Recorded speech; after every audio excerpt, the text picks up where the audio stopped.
Welcome to another episode of Giving a Hoot, which we still do. I'm Luke, Ryan, Kyle. I may have been pointing in the wrong direction. I don't know how everything goes, but they're all here. I'm here, and there's some news. Let's get to the news before we go into the question I'm going to ask right off the bat. Oh, God. So, Noe is up for Player of the Month. Get online, vote. That should still be going. Voting should still be going through after this is published. Not sure if this is going to be published Thursday morning or Friday morning. Kind of depends on how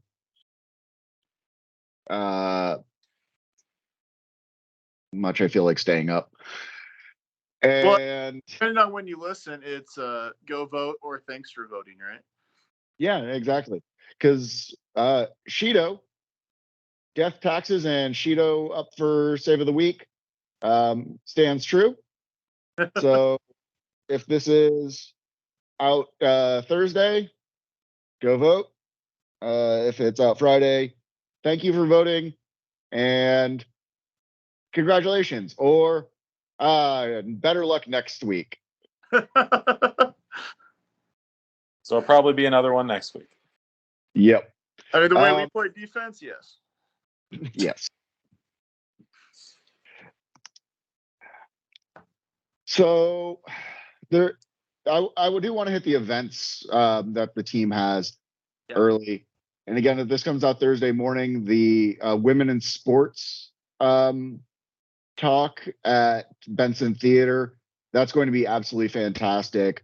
A lot of big names in women's soccer on such a well-curated panel.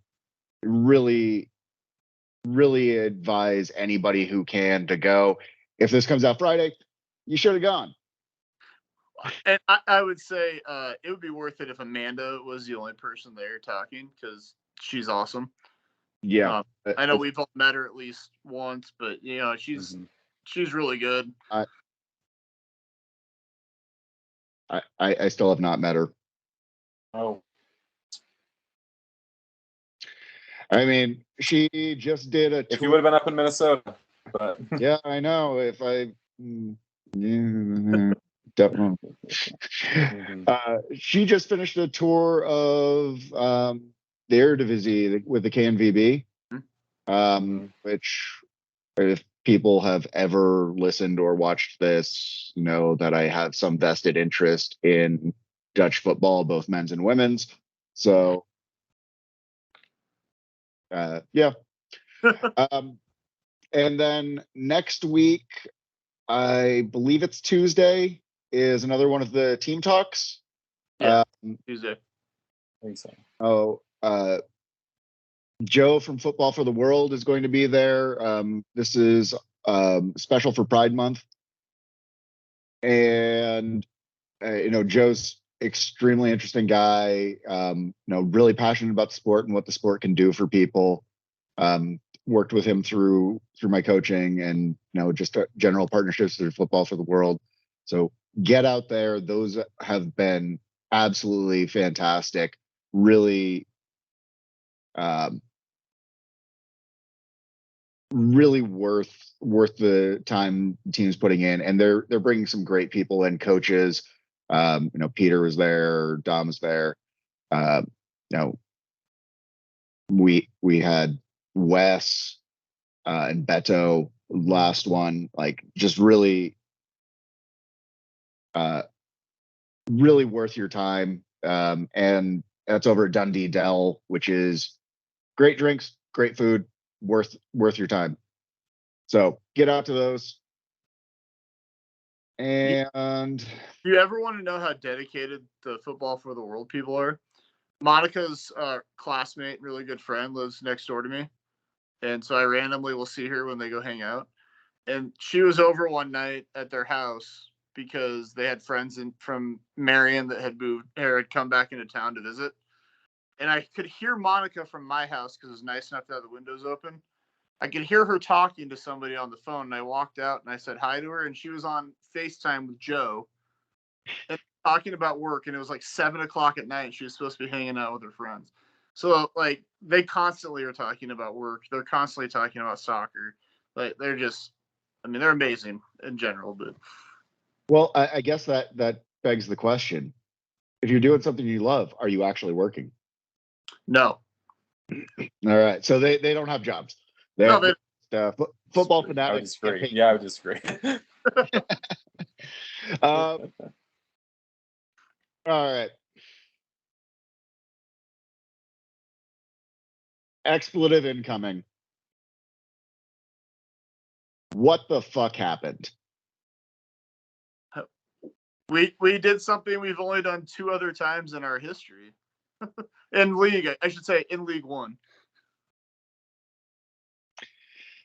Yes. Third time in League One. The team must have heard my score prediction and then thought it was supposed to go the other way. Yeah, I would say though, I mean, I know, so the other 2 times were last year against Richmond and Tucson. I don't know. My memory's not always the best, but I don't remember us looking that flat. Yeah, Tucson was that super late delayed night game Yep. that ended like at 2 a.m. That fans went out in. Right.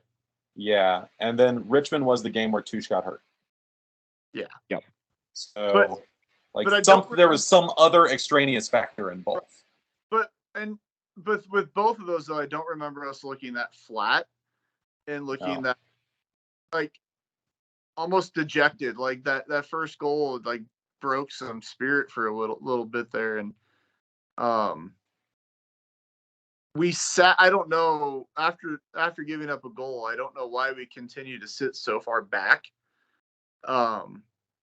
You know, and leaving a striker or 2 on an island while our midfield muddled around. And we talked about it before, and we've joked about it for my whole time I've been on this pod. And Luke, I know you guys joked about it season 1, that we didn't joke season 1.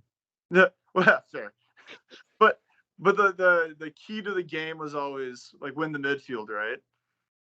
And it's kind of been this long running joke that at least like you and I have had with Ben and various people. But honestly, look how important the midfield is to this game. That our midfield It's really important for the other team. Yeah, it just lets us down a lot. I mean, it does, but it's the wildest thing. We won the XG battle. Mm-hmm. Yeah. We lost 3-0. We won the XG battle. How many shots on target did we have this game? Because I think we've been winning shots overall in every loss we've had. Oh yeah. Let me get to it real quick. It was like 3. We had 18 shots to their 12 and 5 shots on target to their 5. I have this as well then. Is that we've had 13.2 shots per game, which is higher than any other season that we've had. And we've had 5.7 shots on target per game, which is still higher than any season that we've had. But we have the lowest conversion rate. Yeah. Because Rich does such a good job with the breakdowns, I don't want to linger too long on this. Mm-hmm. Because if you want a detailed version with player and coach quotes, go check out the website, wghmedia.com. But the thing I do want to bring up here, and something we don't often talk about because we try to be positive, it's our team. 3 players that stood out as great this game, and 3 players that you think should have been benched from the start.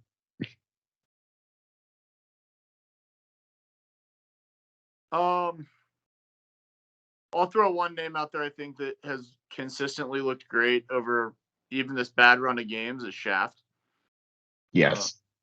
I think that Luke, you and I talked after the Madison match when we went out and drowned our sorrows a little bit. That we're lacking a strong personality on this team, but we both agreed that Shaft is the closest thing we have.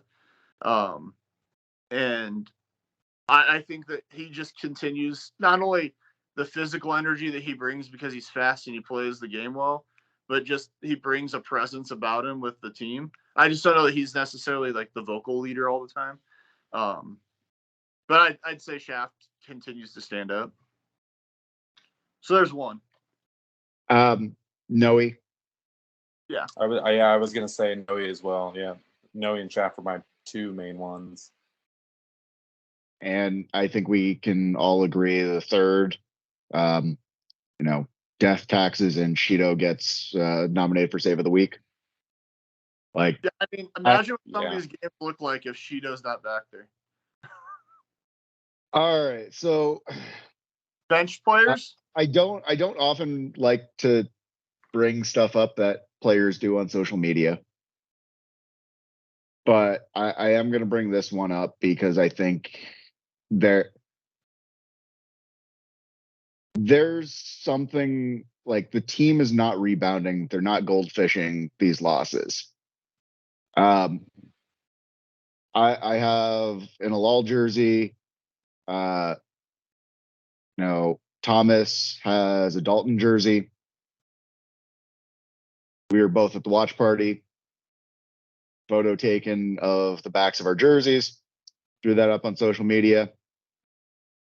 And a player of the team retweeted it. A number of players, current and former, went on, liked it. Whether that says anything or not, but Lexi doesn't look bad back there, but Lexi doesn't have a strong partner. No, and not a consistent one. Yeah. Yeah. Like whether it's Junior or whether it's Luka, there still looks to be a little bit off. Yeah. Maybe that's because Luka missed a lot of preseason. I don't know. Well, I'll give Luka. Luka has some bright moments at home, which is, I can't remember which match. It was when we were in when Parliament was in Section 100. But Luka had a really nice. Greenville. Yeah, Greenville. Luka had a really nice tackle in the box that you mistime that, it's a penalty. And so he has some bright moments. There's not the consistency there. Yeah. And I feel like that's a lot of our team right now is the consistency is just lacking. Mm-hmm. 3 weak spots. Well, I will say Mueller finally got to come back on. Did. That was a bright spot in the game. And so don't know, still coming back. So what I want to say looked like one of the best ones, right? But having him back at left back and Shaft back over at right back gives me a little bit more comfort as well. Mm-hmm. So we'll see. We'll see what happens. Yeah. He is one of our stronger defenders. Yeah. I think having him there with Lexi gives me a lot more confidence than Junior or Luka out there. Hmm. Yeah. I mean, I'll go ahead. I said it a little bit. I think Dos Santos, while is probably a fine player, and seems to be a pretty decent human being, I don't know that he is a fit for what Dom's trying to do with this, and I'm not entirely sure what the idea of bringing him in, if it was, hey, this guy played at a high level in the championship for a long while, and let's bring a guy in, or if he thought that he was a better fit than he is. Especially on our pitch, which, as we all know, is very small, you have to have some pace to you, and you have to be able to play. You have to be able to play fast, and neither of those things are things that he's able to do. I just it seems like a square peg round hole situation. So a supporter was texting me following day talking about the game, and the question came up: do we go for some mid-season signings to shore up the defense? And my response to that was, we have 8 back there. Mm-hmm. We've seen 6. We've got, what is it, Holt and Salazar, right? Sorry. I'm. He's on loan. Yes, he's on loan. I know it starts with an S, but I don't think it's Salazar. And Sanchez, Sebastian Sanchez. Yeah, that's what it is. Sorry, Double S. Sebastian. Yeah, sorry, but you got Holt and Sanchez, who haven't seen the bench. right. Like the way our defense is performing, unless their level is stupidly low, which I don't believe they would have been brought onto our team for that, they need to see some minutes. Well, yeah.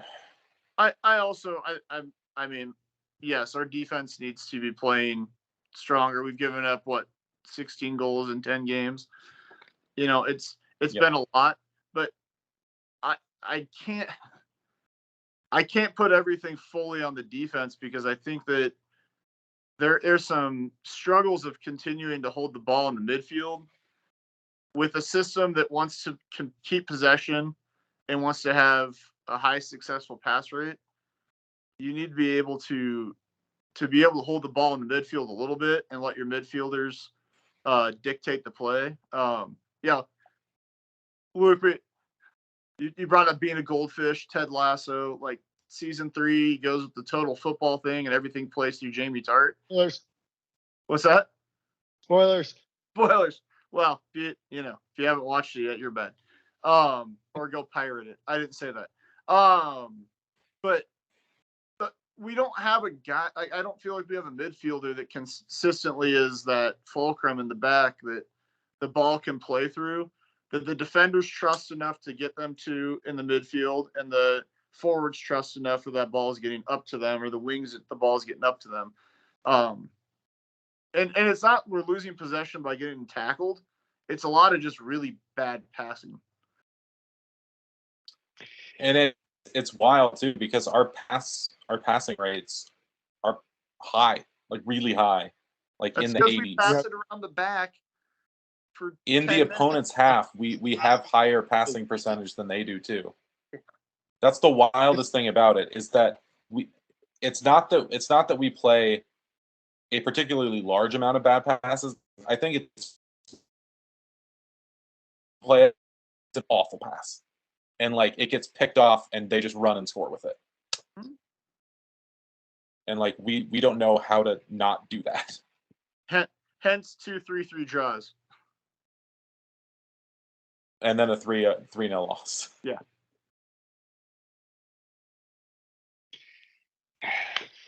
All right. The next question, as you said, control the midfield. Where the hell's Yoskar? And where the hell's Eddie? Yeah.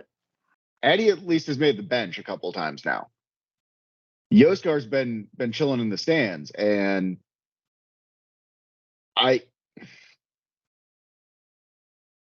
having seen him play now for a couple seasons, even if it's a sub, he's got the skill to be better at putting in the work there, I think. And we're putting in veterans who are too slow to combat in this league. And the question we have to ask ourselves, or the staff maybe, is is it going to look that much worse? So you just lost 3-0 to Charlotte. You start Yoskar or you start Eddie, you put one of them in, and you lose again. Was the result really that different? Or maybe did you learn something about your team then? Like, that's the problem, is you don't know. We don't know what the change would be by putting them in because you're not showing any minutes. We don't know even what Eddie looks like coming off the bench anymore because we haven't seen him in so long. And that's the problem we have, is the idea behind building this team, from what we were told early in the season or preseason, was we want to have 2 starters at every spot. But we've, outside of some rotation in the back 4 and top 2, and the top 2, and really just Pedro and Steven are the rotation there because Noe's consistent. Yeah. We're seeing a lot of the same guys. So I don't know what Dom's, obviously we don't know what practice is looking like. But I don't know what they're seeing in practice that's telling them, don't give this person minutes, don't even give this guy a bench appearance, that type of stuff.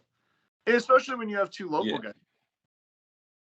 And I mean, you can't figure in local when you're trying to get results. I get that. Yeah. But when we're not getting results, use your toolbox. Like, if we're looking at injuries, play the kids.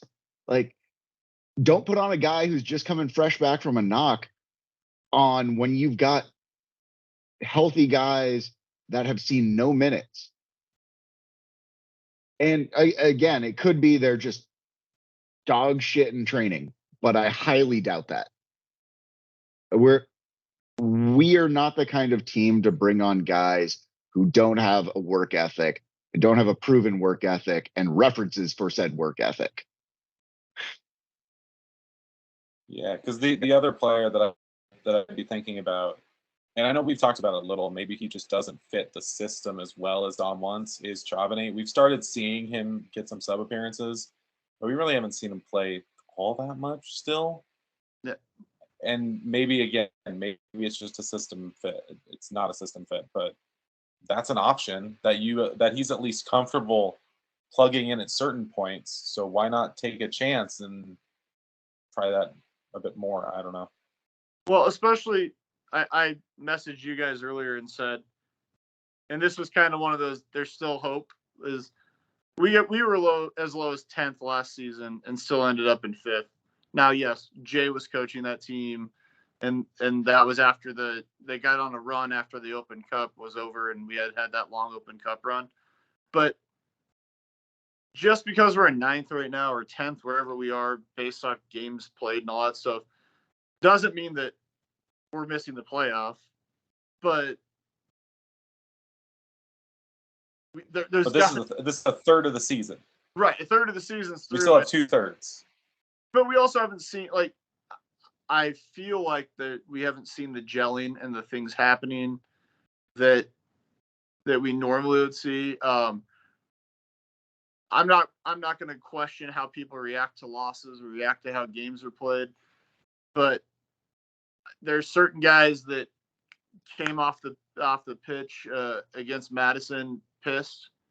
You know, I saw Connor after that match shaking his head at me, you know, gave me a hug and just kind of shook his head, and you know, he was at a loss for words, but not everybody's reacting that way. It's a little frustrating to me. So here's something I've noticed this season. We haven't had a huge amount of home matches, but we've had enough, but we've had poor results. Previous 3 seasons, no matter what, everybody who is on the pitch and bench goes along, says their thanks to the fans. Mm-hmm. We're not seeing that right now. And to me, that's like, I get it, you're lost, but that's a more telling sign to me that they're so frustrated and ashamed at what's going on the pitch. Like they know they can perform better, that they're just not wanting to show their face. Yeah. I know Greg Hurst was a whole different animal. But I remember in the championship season, after we lost to Greenville at home, going up there, and Greg is very emotional, tears in his eyes, not out of sadness, but out of anger. And I said, tough game, tough loss. And his words to me were, I effing hate these guys. I hope we see them in the final. And, and it was like that to me. I was like, man, this guy alone is even in defeat. Yeah. And he's not going to let this team let this drop them down, because he knew there was goals, there were things to get done. And, I think it goes back to not having necessarily the strong personalities that we see on the pitch or off the pitch, because I don't see guys pulling that way. I love Connor. I think Connor's a great captain, but Connor's not the screaming, yelling, fighting captain. Connor's the I'm going to try and lead by example type captain. He needs a guy like Devin. He needs a guy like Greg. He needs guys like that alongside him. And Shido can only yell so much from the other end of the pitch when he's in the goal. Well, I mean, that begs the question. Is Connor the right choice, or is Connor the veteran choice? I mean, he could be both, but right now I think he's the veteran choice. Yeah, I think it's I can't remember if we talked about it on here or one-on-one, Luke, but I think it's the inexperience of a first-time head coach trying to rely on your most senior player being your captain. Sorry, Kyle, I kind of cut you off. I mean, but who would you make the captain instead? Shido or JP? Okay, I guess I just don't see, at least JP. I mean, he could get a little bit fire, I guess, but I don't see him as being all that different than Connor as far as that goes. But so JP's at least worn the armbands a couple times, and like either it's been passed to him, but when Connor got subbed off, it passed to Gilles. I don't like that. Not that I don't like Gilles as a player, not that I don't like Connor as a player. Like, I mean, it's fairly well understood. Both stand-up guys, good players. Yeah. But JP is almost always first to the ref. He's almost always first to defend his guys if they get taken down. Like, he shows himself as a leader in the middle of the field, but he's everywhere when something's happening, trying to get some reconciliation on it. Like, he's an advocate for the players consistently. And Shido would be able to do that and not get a yellow card as the captain, which would be nice. Because he tends to get yellow cards when he leaves his box. So,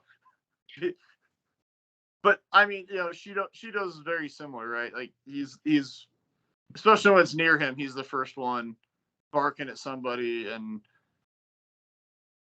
barking at his defense, whoever it is. Yeah, I mean, and honestly, Kyle, I don't know there's a strong answer for that. Mm-hmm. Which is, I think, is why Connor has. I'm not calling for Connor to not be the captain anymore necessarily. I just think that somebody else needs to step up to support him. Either to be the vocal person, be the fiery person, that Connor isn't just naturally that type of a person. Mm-hmm. I think as a veteran, Connor brings a certain presence to him. I think as a vocal leader, he's more of a I'm going to pull you to the side and calm you down, chat with you thing versus I'm going to be the guy standing in the middle firing. He's not a McAdoo, right? He's not going to put a throne in the middle of the locker room and hold court and do all these things. That's just not Connor. Like he's a Midwest kid. That's what it's just not in his nature, right? Like that's just part of it. But I don't know. I think yes, it's like a catch-22. We're a third of the way through the season, so it's still a young season. But also at this point in the season, we should be seeing more gelling and more camaraderie that's happening. We have how many guys that return that should be grabbing these other guys and going, no, this is what we do after games. Win, lose, draw. We go around. We thank the fans. They're coming out. They're doing this, especially this season when we're having poor performances at home and the crowds poor attendance. Yeah. So go thank the people that are still showing up, like, that type of thing. So, and I could understand with the 2020 squad, even to an extent, the 2021 squad, not necessarily doing that because they're young guys, first year professional, for the most part on a lot of them. This is a bunch of veterans. There are very few first year players. Like at the end of the day, it's performance. Mm-hmm. And if you're not performing on the field during the game, thank people for showing up. Like show that you're invested in the rest. And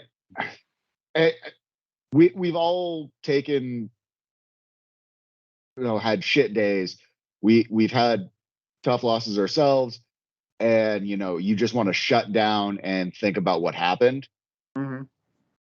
And I get that, but having a team to pick you back up, having a spark of positivity from somebody on there to get everybody to go, even if it's half-assed, just go through the motions. Like that's something where it's definitely missing. Yeah. All right. The game sucked. We can do better. And it's belt week again. Again. And it's another Greenville team that's right about where we're at.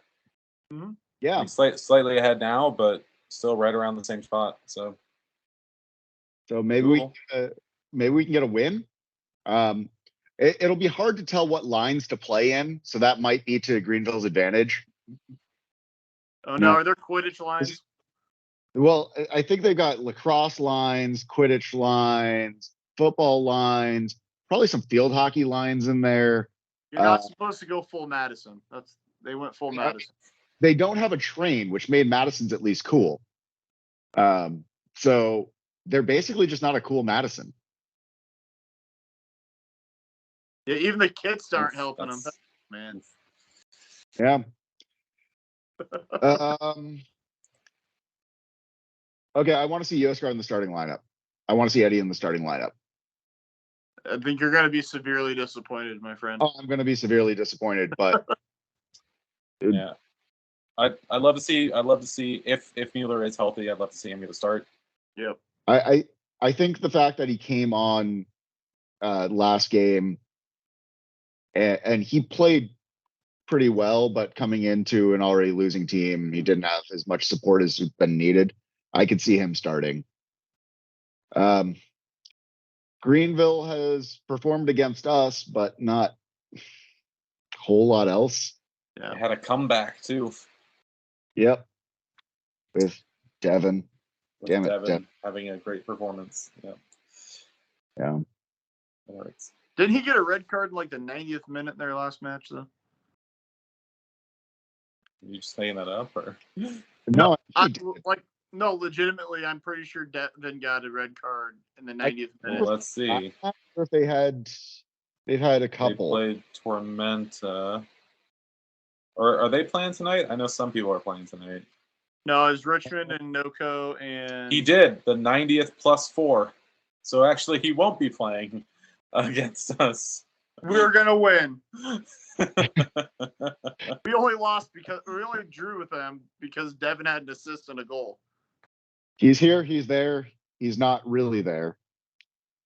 Except for when he has the red card. Devin Tormenta's coach also got a red card in the 90+2 minute. So fun times down there at the end of that game, I guess. Yeah, I mean those are always fun games. That changes things. That changes my prediction. No. What do you think we most need to see in this game?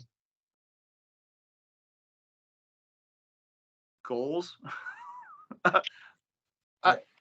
I know we're scoring a lot, but our conversion rate looks horrible right now. Yeah. And I think that coming off of back-to-back 3-3 draws, a 2-1 loss, and a 3-0 loss, especially the way that we looked against Madison and Charlotte back-to-back with those losses, you need to see a team that comes out fired up and shooting and scoring. We also need to see a team that comes out in the second half continue to be fired up. I'd say that's probably been the other glaring thing that stood out to me is we oftentimes have very good first halves. Even if we're not scoring goals, we oftentimes look really good, and something happens in that 15 minutes in between, and we look a little flatter in the second half, and we give too much ground up at that point, and they're not catching back up. We joke about winning the midfield, but legitimately, Devin has been the engine that's driven Greenville's midfield, and we all know that. Like, that's how he was for us too. He's constantly going. He has the energy, but without him being there, was that chaos in the midfield? Yeah, but without him being there for Greenville, that's our opportunity for us to establish the midfield because he's out there to disrupt and be that chaos. Yeah, what you said about like show and fight, that's really what I want to see from it. I want to see us show fight because they did not. I mean, maybe they had a lot of shots and whatever, but they did not look great in the last two games. So just showing that fight, showing that kind of pumping each other up too. So like being there for one another and helping that, like showing that camaraderie almost in a sense. Really love to see that. That'd be great. Well, what was a lot of what a lot of us probably saw between social media or like Parliament's Discord or different, it was all body language comments, right?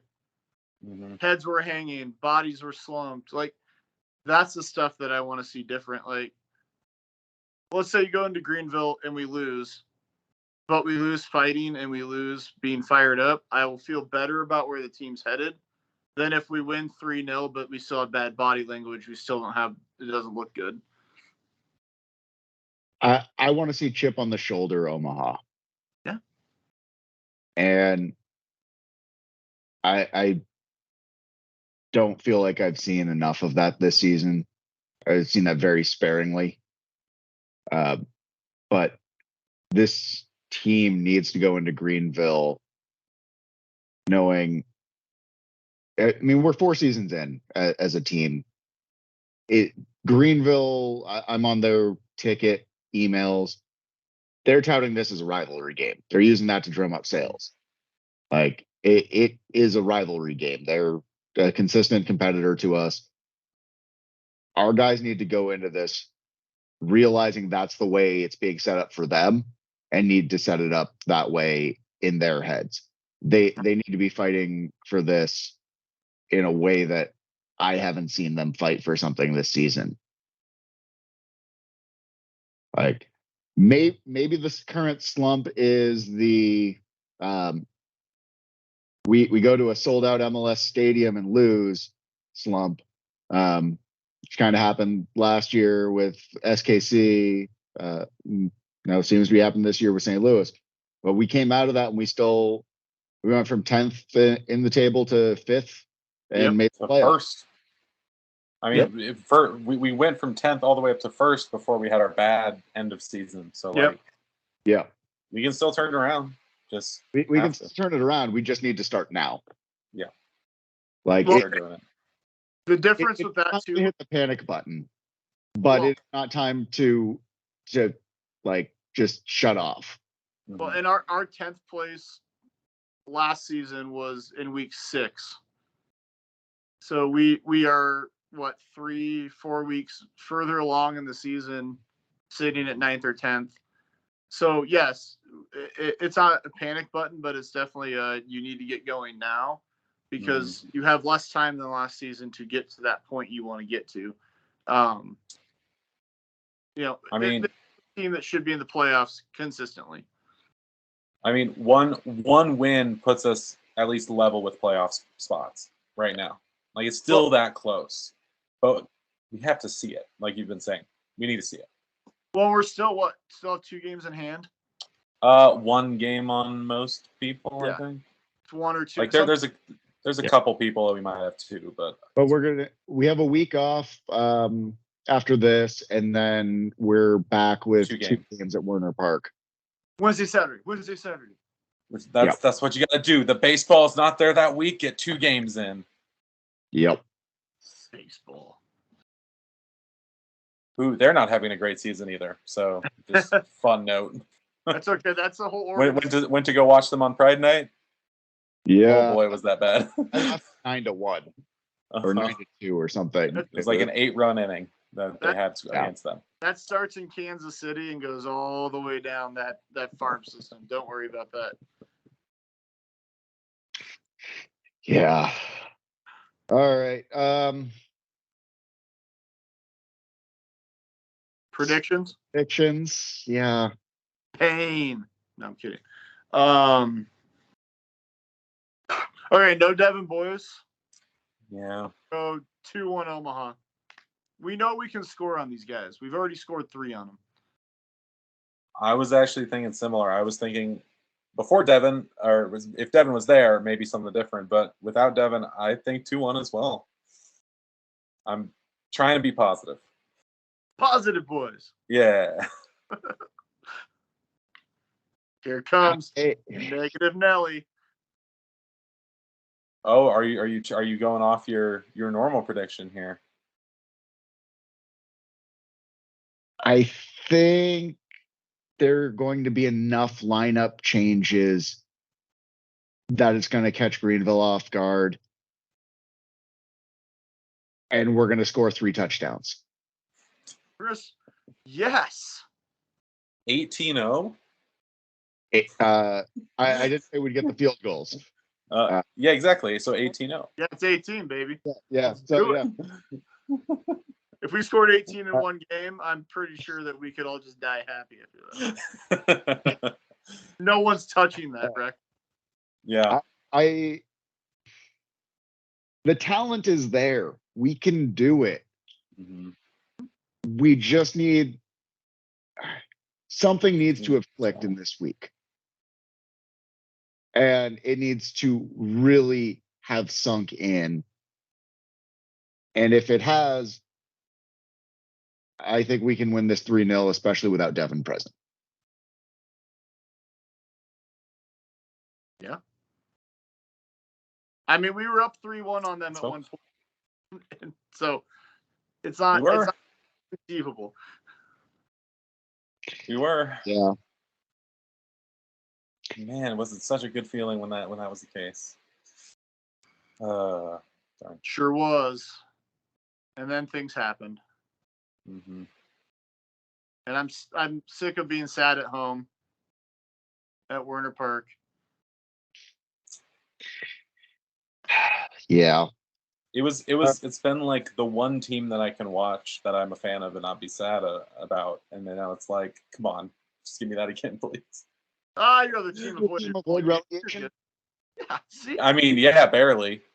Hey, still counts.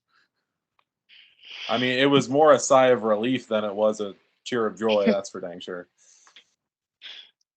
Well, at least it wasn't a sigh of depression.